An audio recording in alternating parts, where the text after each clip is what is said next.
Today's guest knows what it's like to live inside a body that feels unpredictable, exhausted, and inflamed. And she also knows what it takes to rebuild it. After surgeries, decades of dieting, and years of fibromyalgia, Elise Chapman found something that changed everything, stabilizing her blood sugar and shifting her mindset. Now she's teaching others how to break free from pain, fatigue, and restriction so they can finally fuel and flourish. Why do we keep going back to quick fixes, even when we know they don't work? Welcome to the Coaches Hotline. Glucose, grit, and grace. Real talk with coaches, no sugarcoating. We're here to help you ditch the diet cycle, stabilize blood sugar, and finally feel at home in your body. Because health isn't about restriction. It's about freedom, energy, and confidence. Let's dive in.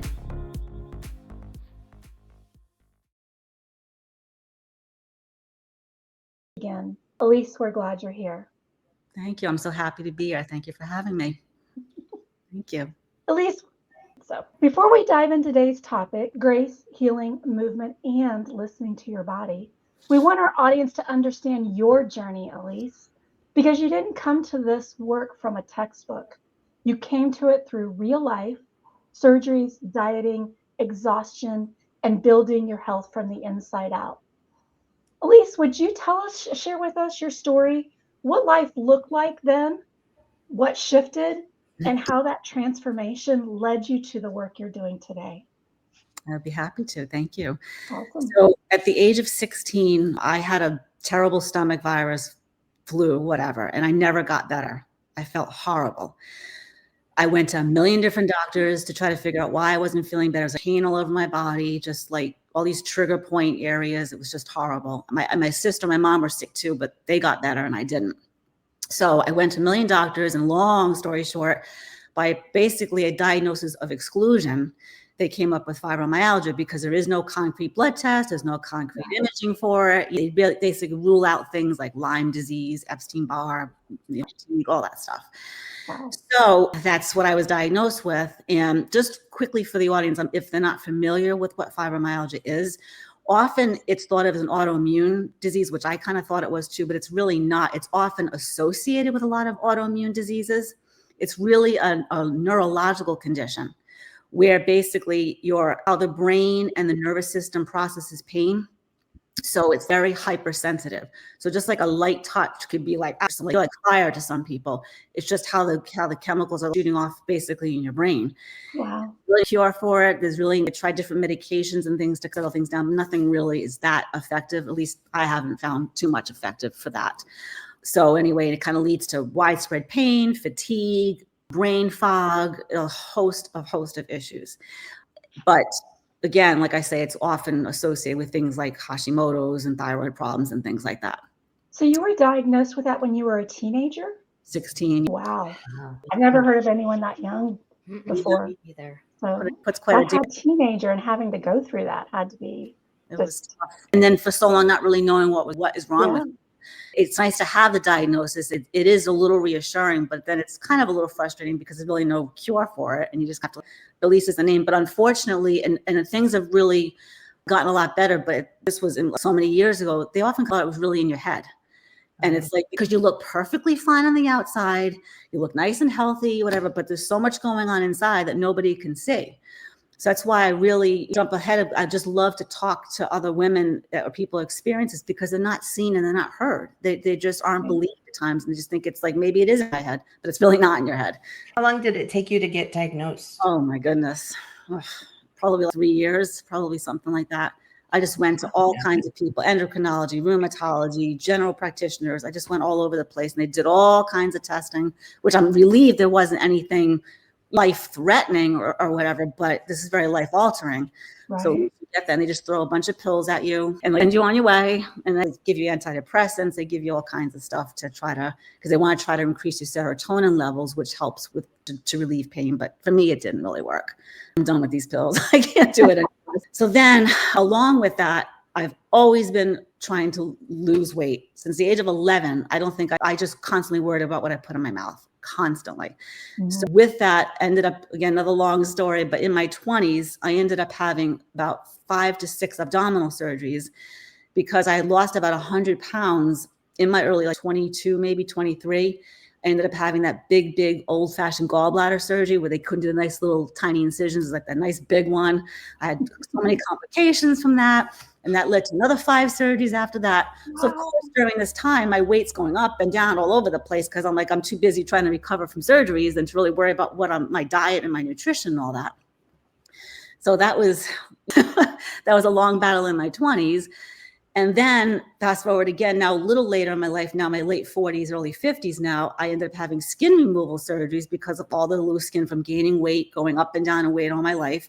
And the skin was so uncomfortable. It's not really about vanity. It was more about just being so uncomfortable. And literally last year on my birthday, I almost lost my life because of it. I really had a horrible complication. And I kept saying to myself, I just wish I had known. It's 2020 hindsight. I just wish I had known better how to fuel my body, how to not diet, not do all these crazy low carb, no fat diets. I did you name it, I did it. And it's too late to do anything now. I can only move forward from it. I'm saying to myself, I went through all this and really it all stemmed from really not knowing what to do. I always thought I was doing the right thing, but we all did, I think. We didn't know what we know now. Exactly. So what was your turning point? So I was in my, mid 40s. I went to another doctor because I gained 40 pounds in a year. I'm like, what is going on? I'm not eating fast food and McDonald's and all this stuff. I've always exercised, no matter how crappy I felt. I've always exercised. I've always moved. So I went to a doctor and she's going over my lab work. Oh, everything looks good. Everything looks fine. You're fine. I said, tears are streaming down my face. I said, do I look fine? I was bawling in there. I said, never. I never went back to her. I'm done. Yeah. So it was really and then I can't do this anymore. But then I came across the blood sugar stabilization. That's what really, right after that, I think it was just meant to be. I found that and never looked back because it just made so much sense to me. And as a nurse, I never learned how to eat properly. I had one nutrition course. They never talked about blood sugar stabilization. And I was like, wow, this is fascinating. And I always thought I was doing the right thing. I'd have a protein, but maybe I had too many carbs at one meal. I didn't have fat maybe with it. Didn't realize I wasn't putting together the right balance. And now it just makes total sense. And it's totally changed everything. So I'm happy about it. It's a journey. I think we can all relate to finding what has helped us. Yes. And how much better that felt. While you probably, because as you mentioned earlier, fibromyalgia is not, there's no cure for it.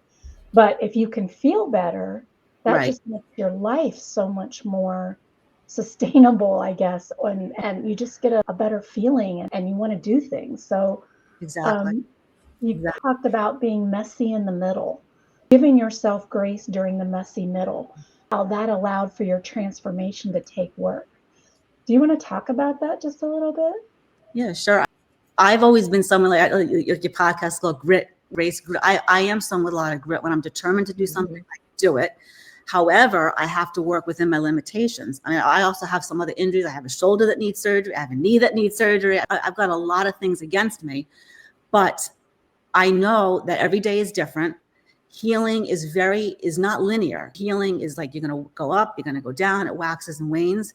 So all that stuff in the middle, I negotiate with myself. Yeah, there's some days I don't want to get out of bed. I don't want to do anything, but I say, well, how are you going to feel 3 hours from now? I do a lot of future casting, so to speak, where I think, okay, if I stay in bed and 3 hours later, how will I feel if I didn't get up and move and didn't do something versus if I did? And I'm always going to feel better if I do something, even mentally, if nothing else, maybe not physically all the time. And mental is also a really important part of things to get your mindset in the right place too. So all that turmoil is what makes you grow. Having the balance between go, and then giving yourself a break, saying, hey, there's just some days you just can't do it. And that's okay. Don't get angry with yourself. Say it's okay, because resting and giving your body, listening to your body is all part of the process. It's all part of the healing process too. So that's kind of how I just look at it as managing. Yes, I'm going to deal with chronic pain every day. It is what it is. And I just learned to manage it. And I'm doing a heck of a lot better than I was even just I've really only been doing this about a year and a half when I discovered how to eat better, how to fuel better. And it's made such an enormous difference from where I was a few years ago. So it's really amazing. helpful. For those of you listening, there's just some gold in what Elise just said, especially for those of us who have autoimmune disease or chronic illness or even just aging. The things like the mindset of future casting, that is like gold. That's such an amazing practice to really be intentional about your choices. And Elise, you talk a lot about how you can let the pain either destroy you or help you grow, right? And just your mindset of not being a victim in it, but listening to it and allowing yourself to learn from it and treat yourself well. That's Exactly. some gold there. Exactly. Because I'm not the type of person just going to go crawl in a hole somewhere. What am I going to do? I want to live the fullest life that I can. That's why I'm just so excited that when I started my business that I'm able to reach out, even if I reach out to one person and help them, just so important that they be seen and heard. Because I think so many people are frustrated. I mean, I've seen people in support groups and some of them, they don't want to die. They say these things and it just breaks my heart. It can be really bad. And it's so hard when people look at you, like I said before, and you look completely fine. Nobody would ever know. And they're like, oh, she's just saying that, or she's just being lazy or whatever. And it's just so frustrating because it's not the case. People don't know what people are going through. And I know that balancing the blood sugar and eating and fueling that way, it absolutely is going to decrease any inflammation, decreases pain, helps decrease, you get a better night's sleep, you have less fatigue, less brain fog. It's a multitude of issues that it helps. And it will help prevent obviously future things like diabetes or other autoimmune problems and things like that, which often will accompany this as well. Fibromyalgia is a host. You have stomach issues, you have thyroid issues, you can have so many things along with it. So it just helps a multitude of things that people are diagnosed with. So all the things you talked about, Elise, in the beginning, you talked about sleep. And is that all of how can I phrase it? Is that what you experienced is getting better when you started stabilizing your blood sugar? Yes. The thing with this is that you could get 7 or 8 hours of sleep and feel like you haven't rested for 2 minutes. It's the quality of the sleep that it helps. You want to get into that deeper REM sleep. And it really has helped that. So I might get less hours, but if I get a better quality of sleep, it really helps you overall. It's the craziest thing to wake up and you're just exhausted. Even at 7, 8 hours, it's crazy. It's a very common phenomenon for people with this. Very common. The way I like to describe it is because your body wants that blood sugar stabilization, right? And so it will fight for that. So if you aren't giving it what it needs, that's where it has to put all of its energy, because that's the basis of our metabolism and our body functions. But if we're giving our body what it needs, then it can start concentrating on the other things, those other spinning plates, right? It can more deeply, and it can help us have the energy to move, because it doesn't have to keep us alive. We're supporting our life by eating well so that our bodies can figure out what else needs to be taken care of. Absolutely. And for so long, all I was focused on weight loss, that stupid scale. That's all I cared about. I think that's all any of us ever cared about. And I said to myself, this is about, I want to feel better. I don't care if I don't lose another pound. I just want to feel better. I want to get better too. Everyone's like, I got to lose weight. I got to lose 50 pounds. Like, who says you have to lose 50 pounds? Like, you know what I mean? What is that? And again, if you take care of your health, the weight loss is going to come along with it. And that's another thing I want to impart, that some people just don't really get that. You know what I mean? They're always about that stupid scale. And that scale dictates how worthy you are, your mood's going to be for the day. Oh, so many times I would get on there. I thought it was going to be a crappy day because I gained 2 pounds or whatever. I couldn't stand it. How many times do we let that ruin our day because of a number? Absolutely. So if we look at how we feel, that we have the energy, that we didn't fall asleep at 6 o'clock on the couch watching a TV show or whatever, those are better gauges of how we're doing than any number on the scale is. So absolutely. I'm really glad that you bring that up. That's so important. When we talk a lot about how your mindset and what you're telling yourself is just as important as how you're fueling your body. And I think that you've really displayed that to our audience today about how it's not just, what I'm eating, because you do wake up in the morning and you're like, all right, I'm in pain. Am I going to stay here? Am I going to get up? And it's still a daily conversation. And so that mindset piece is always ongoing. And I love the way that you talked about that. Definitely. Thank you. I definitely, and it's any tip I can give for people, like you have a day, you don't feel like great, just do 10 minutes of a light walk, do 10 minutes of a little stretching, a little light yoga. If you do something, I just think you're going to feel so much better, even from just, like I said, the mental standpoint, the mindset. And if you have a better day, then do something a little bit more, maybe some weights, or I love doing weights. I wish I could do more, but again, I have to work within my limitations. It goes very slow. You just don't do nothing and then go lift 50-pound weights or something. Because I think some people like are revving to go, but you've got to give yourself a break, especially with this, because you can really set yourself back. If you do too much, then you may have 3 days of recovery from that hour of whatever you did with the exercise too. You have to pace yourself. It's very important to do that too. 1%, right? Absolutely. And I think that's what makes you a really good coach, Elise, is that you've been through this. And so to be able to help people with fibromyalgia when they say, man, I woke up today and I had nothing in my tank, or as people in the autoimmune community say, I have no spoons left. I used all my spoons yesterday. There's an analogy that you get 10 spoons a day. And if you use 20 spoons, then tomorrow you have no spoons. It doesn't automatically. But having been through all of this, I feel like you can really relate to people who have that chronic pain and help them in a very practical way, that you can push them without pushing them too far. And I think that that's such a great quality to have. Thank you. Yes, thank you. Like I said, you can have all the grit, determination, but you can't just go full steam ahead. You have to just pace yourself when you're dealing with a chronic situation like this. Definitely, it's very true.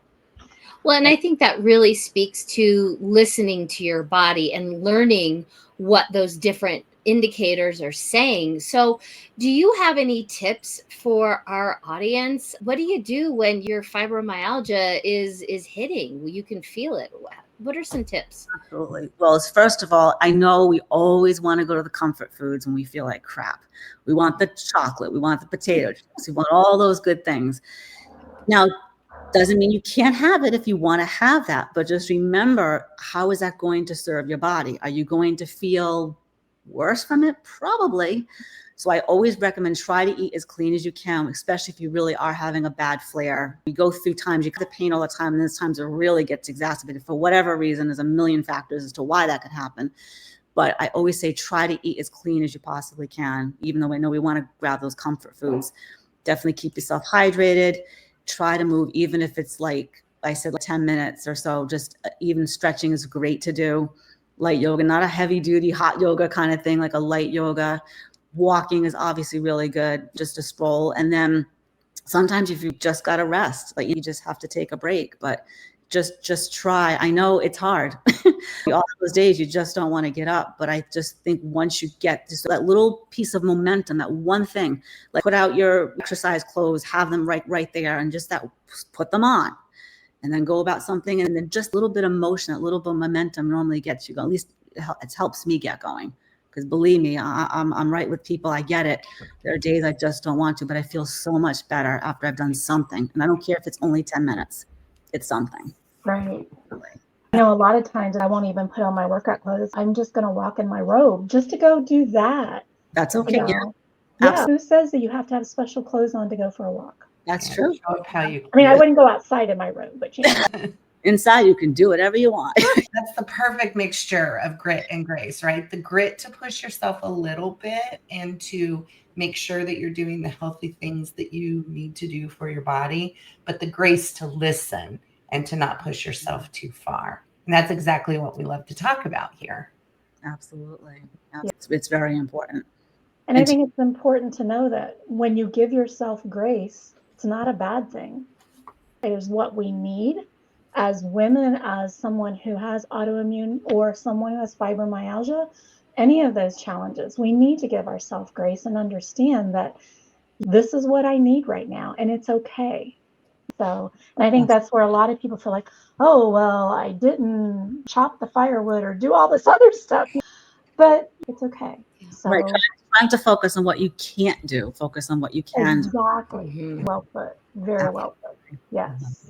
It's such a huge mind. And that was not always easy for me because I was not always the most positive, optimistic person. I was always a realist, but you just have to, because it just changes the trajectory of your life, just how you approach things.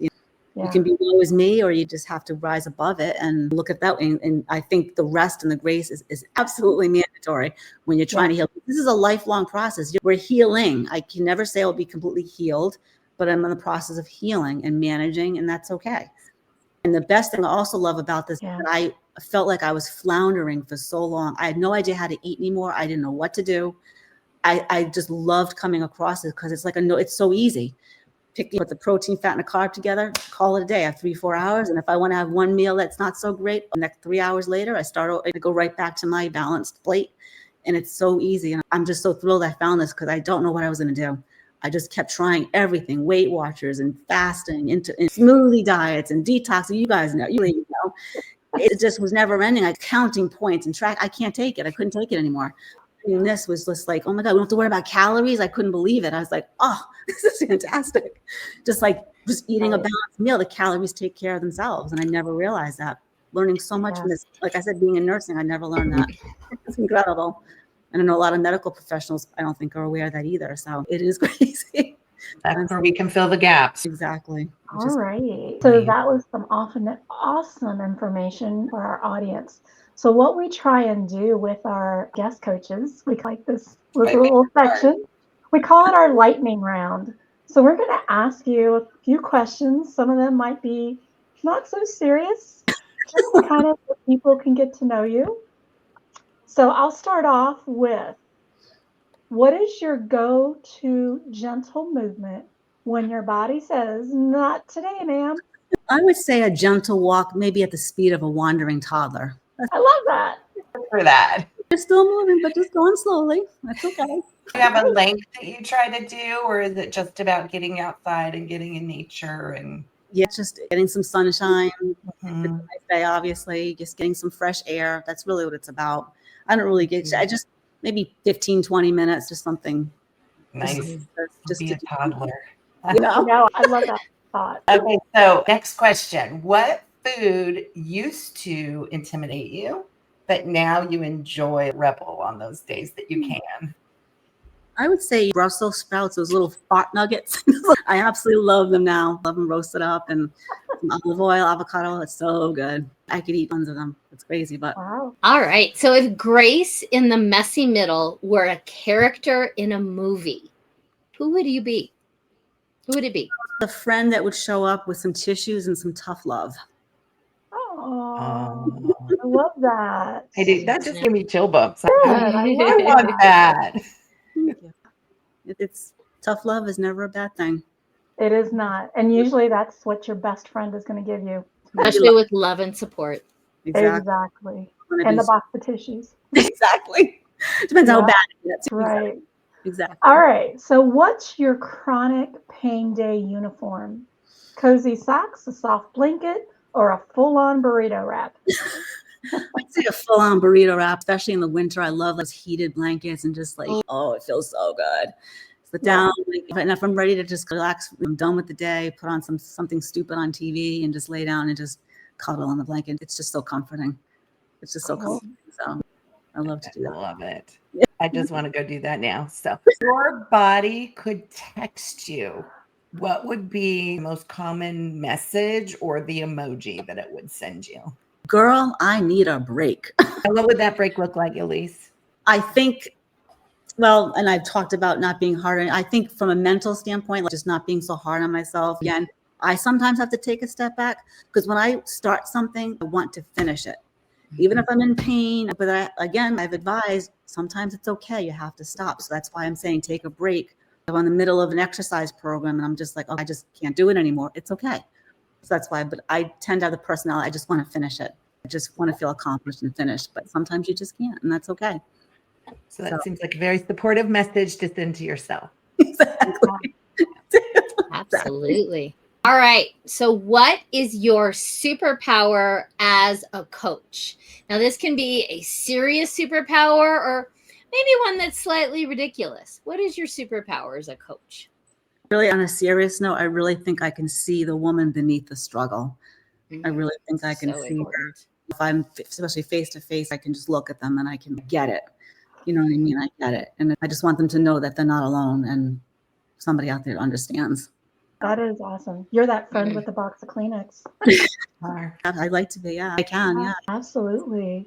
Well, Elise, thank you so much for sharing your story, your wisdom, and your heart with us. I know that's not always easy. You remind us that healing isn't about perfection, it's about paying attention, extending grace, and taking one doable toddler step at a time.